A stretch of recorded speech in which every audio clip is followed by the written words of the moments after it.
Assalamualaikum warahmatullahi wabarakatuh. Selamat pagi Indonesia. Saat ini kita sedang berada di Gumelar, Banyumas, Jawa Tengah. Dan hari ini saya sedang menengok atau meninjau proses pemanenan padi organik. Ulala. Ini padi organik yang ditanam jenis apa, Pak? Jenis mawar. Mawar. Jenis mawar. Ini usianya berapa? 100 hari ya katanya ya. 100 hari. Ini dengan organik itu maksudnya dengan tidak pakai kimia ya Pak ya? Wow. Tidak pakai kimia. Ada berapa yang ikut ngarit pada hari ini Pak? 8 orang. 8 orang. Kita lihat guys, kita lihat seperti apa sih sesungguhnya padinya. Tuh. Isi kabeh guys. Ya kan? Padi mawar. Di bawah. Usia ini biasanya 110 hari, tapi ini agak cepat, lebih cepat ya Pak, 100 hari. Karena tiba-tiba musim terang, jadi daripada musim terang itu juga agak lebih mempercepat penuaannya mungkin. Panas sih. Panas, lebih cepat panas. Ini proses ngarit seperti ini guys. Kalian pengen ngarit nggak? Ini kita lihat padi tetangga. Kita tidak bermaksud banding-banding ya, tapi kita melihat seperti ini keadaan yang bukan organik. Ini tidak organik, jadi dia ya benar Pak ya. Kita ini bukan masuk sini ya. Ini beda. Ini suketnya bray ikut subur nih. Aku orang nggak bawa domba hari ini, jadi nggak bawa kandi, go ngarit. Nah, tapi itu menyenangkan sekali ya. Nah, nanti kita ngobrol-ngobrol di bawah dengan petaninya, yang beliau juga adalah pengurus Lembaga Pengembangan Pertanian Nahdlatul Ulama Kabupaten Banyumas. Kita lihat dulu ya, tapi tumbukannya tuh banyak sekali. 1, 2, 3, 4, 5, 6. Wah, tidak terhitung deh pokoknya. Aku datang udah agak terlalu siang sih sesungguhnya. Kalau lebih dini tentunya lebih bisa melihat area yang belum dipanen itu dari bapak-bapak itu tuh sampai ke sini. Tadi aku mendengar bocorannya tanah ini selebar sekitar 1400 meter persegi atau 100 ubin kalau ukuran orang di Banyumas ini. Nanti kita akan ngobrol dengan Pak Warseno yang mengembangkan lahan organik ini guys. Pasti seru sekali ya, seperti apa di bawah. Nah, ini teman-teman, ini ada akang-akang yang sedang menumpuk dan akan mengunjalnya ke Ingsor. Karena tempat penggempyokannya ada di sana. Tempat penggempyokan. Apa itu bahasa Inggrisnya penggempyokan? Perontokan. Kenapa dia harus ke sana ya? Sepertinya dia tidak bisa jigrang karena di sini terlalu dhuwur. Ini terlalu dhuwur, guys. Wah, kenapa aku nggak bawa arit ya, Bray? Untuk ngarit di sini. Ini memang terlalu jeglong untuk melompat. Kita akan ngobrol-ngobrol dengan Pak Warseno di sana. Ini akang-akang yang tadi di sana. Kita melihatnya.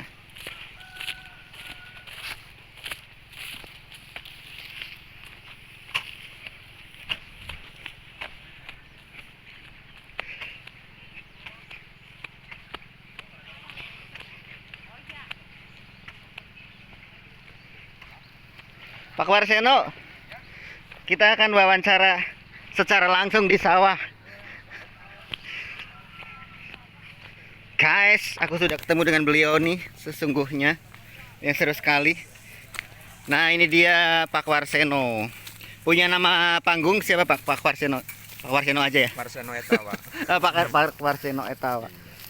Nah, beliau adalah yang mengembangkan lahan organik ini dengan padi organiknya. Bisa cerita nggak Pak, dari kapan membuat lahan ini jadi organik? Saya itu sudah 5 tahun yang lalu petani organik. Karena apa? Karena petani organik itu adalah petani yang sehat dan sangat sekali irit dengan biaya untuk biaya produksinya, Terutama pupuknya ya. terutama pupuknya. Nah, maksudnya organik itu yang diterapkan seperti apa, Pak? Apakah pakai domba semua atau seperti apa?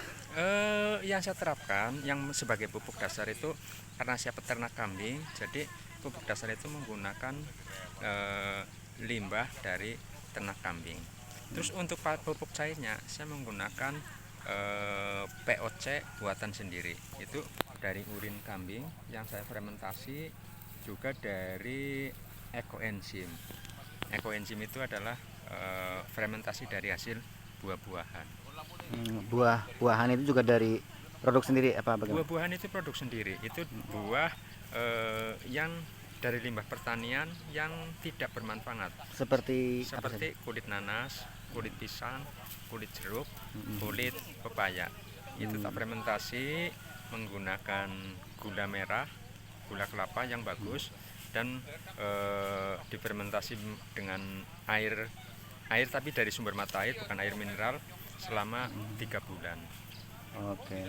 Jadi tahap-tahap untuk membuat fermentasi itu kita nanti akan bikin video lain ya guys. Ya, Tapi siap, untuk siap. hari ini kita bicara tentang pemanenannya sendiri. Nah, Siap. biasanya perlakuan untuk tanaman padi ini seperti apa, Pak? Mungkin dari pengolahannya pertama sudah dicampur dengan Pertama, setelah tanah itu ditraktor, itu sebelum ditanam itu disebarin pupuk dasar dulu, namanya pupuk organik dari kotoran ternak.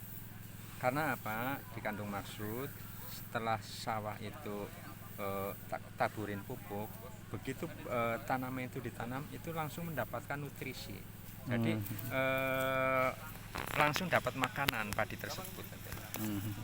dan apa namanya si kotoran hewan domba itu sudah difermentasi dulu Sudah atau? difermentasi Oh, dulu. jadi Sudah difermentasi dulu. sudah dari kandangnya ada prosesnya lagi ya. Ada prosesnya dulu. Oke. Lalu setelah itu gimana, Pak? Itu udah dicampur dengan air yang di sawahnya atau bagaimana? Begitu Di atau sawah berapa itu, persen? sawah itu sudah ada airnya, sudah ada airnya. Jadi nanti tinggal sedikit dikeringkan pupuk tersebut. Setelah di traktor sudah rata, itu ditaburin pupuk kandang tersebut. Oke, terus setelah itu didiamkan berapa hari untuk sampai ditanami? 1 minggu sebelum musim tanam. 1 minggu sebelum musim tanam. Setelah 1 minggu, setelah pupuk itu menyatu dengan tanah, baru ditanami. Itu penyatuannya kalau dalam proses orang desa disebut pas angler itu ya? Angler. Pas angler itu udah harus bareng-bareng dan udah dimasukkan semua kohe di tahap awalnya itu tadi ya, Pak. Lalu pemupukan berikutnya di hari keberapa? Pupukan berikutnya saya tinggal disemprot menggunakan pupuk organik cair atau POC. Jadi untuk pupuk dasarnya cukup 1 kali di saat awal saja. Oke. Terus pencabutan rumput itu yang Pencabutan daun rumput itu sama, biasanya kalau padi tersebut sudah ditanam, biasanya kurang lebih sekitar umur 50 hari baru dicabut rumputnya. Kalau bahasa orang tani itu diwatun. ya betul diwatun. Itu rumputnya juga langsung ikut subur, Pak. Rumputnya juga ikut subur, tapi rumput tersebut langsung dimasukkan ke dalam tanah karena rumput juga nantinya setelah busuk akan menjadi Sebagai pupuk pupuk. organik. Oke. Kalau proses itu pupuknya kan udah 2 kali tuh ya. POC itu yang kedua. Terus berikutnya enggak ya? Selalu pakai POC. Ada pemberian POC lagi. Pemberian POC biasanya yang saya berikan kurang lebih 10 hari sekali. Saya semprot dengan POC, terus sampai menjelang padi itu bunting. Oke. Terus pemberian hama apa, pupuk penyemprotan hama apa namanya, pestisida? Kalau pestisida saya gimana? menggunakan buatan sendiri. Buatan sendiri juga Itu ya? saya buat dari tanah yang ada di bawah pohon pisang. terus difermentasi menggunakan ulat pakan burung 1 minggu. Terus hasil fermentasi tersebut saya cuci, hasil cuciannya saya semprotkan untuk mencemprot hama baik ulat, belalang, dan hama-hama yang lain. Jadi saya tidak menggunakan pestisida atau insektisida pabrikan. Oke. Jadi memang sudah hemat tuh ya, dari Sangat hemat pupuknya, sekali. dari Ya. apa penyemprot hamanya. Ya. Terus dari jerami padi pun seperti ini juga sudah sebagai tambahan pupuk. Luar biasa. Jadi Iya, tidak dibakar guys, kalau tidak kita dibakar dan diambil untuk pakan ternak juga biasa. belum boleh Ya. karena apa? Belum Karena boleh. dimanfaatkan untuk kembali ke sawah Oke. lagi. Luar biasa. Jadi yang bekas-bekas ini tidak dibakar dan tidak dikasih ke pakan. Tidak. Saya kembalikan ke tanah lagi. Luar biasa. Pak, kalau di sini luasnya tadi saya dapat bocoran 100 ubin ya. 100 ubin atau 100 ubin 1400. itu 1400 meter persegi. Itu dengan bibit berapa kilo menghasilkan berapa kilo? Dengan bibit 5 kg dengan tanam satu atau dua benih, itu biasanya menghasilkan kalau tahun-tahun kemarin sekitar 900 kg sampai 1 ton. Dari yang biasanya kalau sebelumnya kan pernah juga kan yang pakai metode biasa gitu sebelum Kalau organik. dulu yang seperti apa? menggunakan metode biasa dengan biaya yang cukup tinggi, itu kira-kira ya antaranya 800 sampai 900 kg. Wah, Jadi ada peningkatan. dengan biaya yang cukup tinggi seperti itu.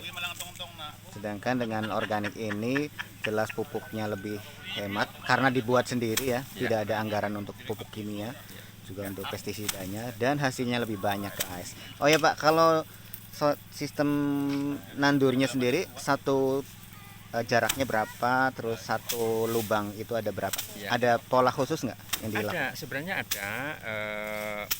Aslinya jaraknya itu kalau pas saya lagi ada di lokasi sawah itu biasanya tak bikin kurang lebih sekitar kalau di Legowo 40 cm 25 cm. 24. Ya, 45. dengan tanaman itu dua apa ya? Dua butir. Dua Dua helai. benih, Dua benih. Iya, dua benih. Satu lubang ini 2 benih. Iya, 2 benih. Ini kok jadi banyak ini Pak? Iya, karena beranak. Oh guys, kita lihat yang sudah dipanen nih bekasnya nih.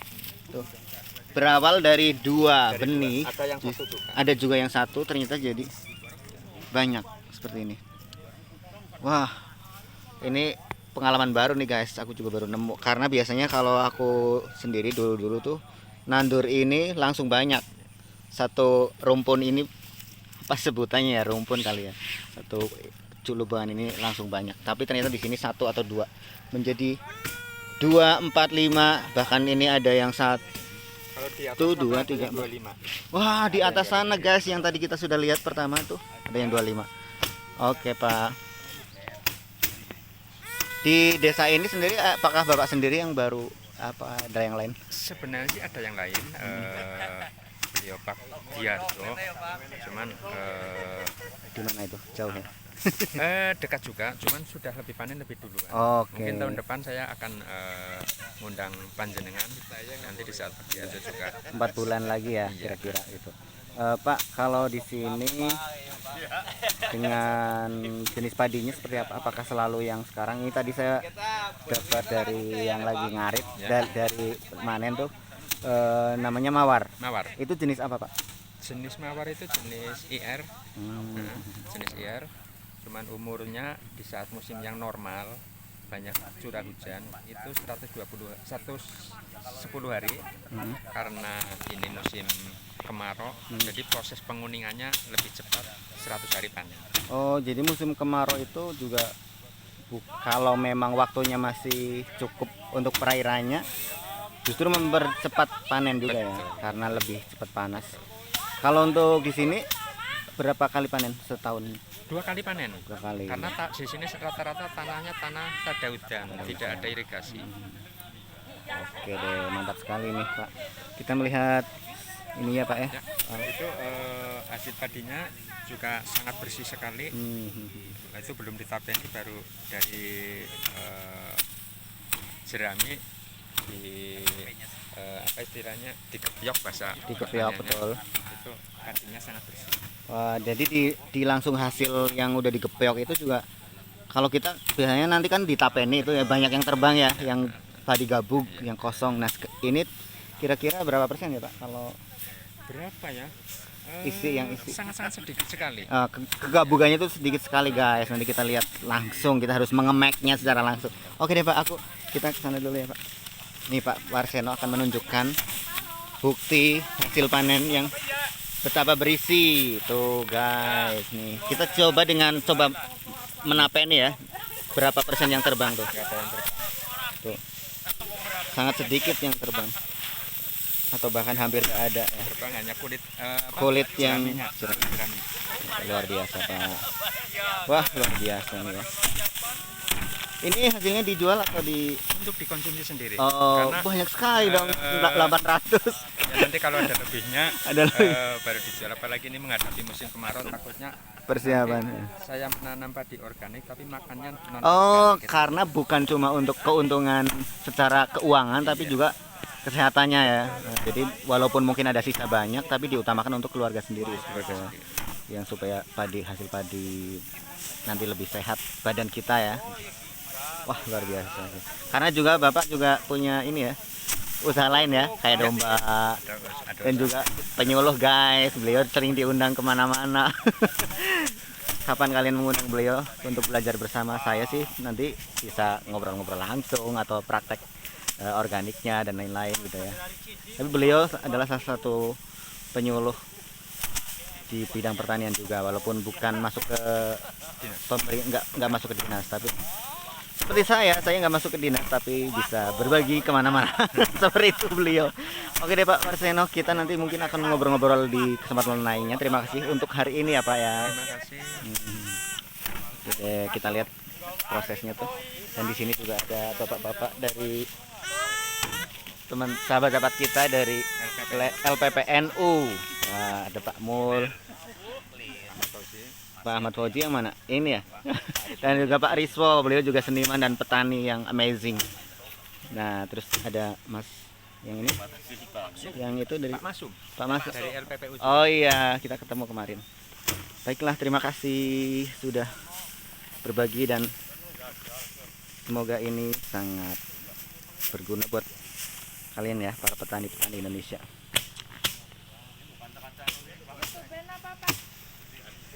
YouTube-nya ini yang masih Candy Setiawan. Jangan lupa subscribe ya.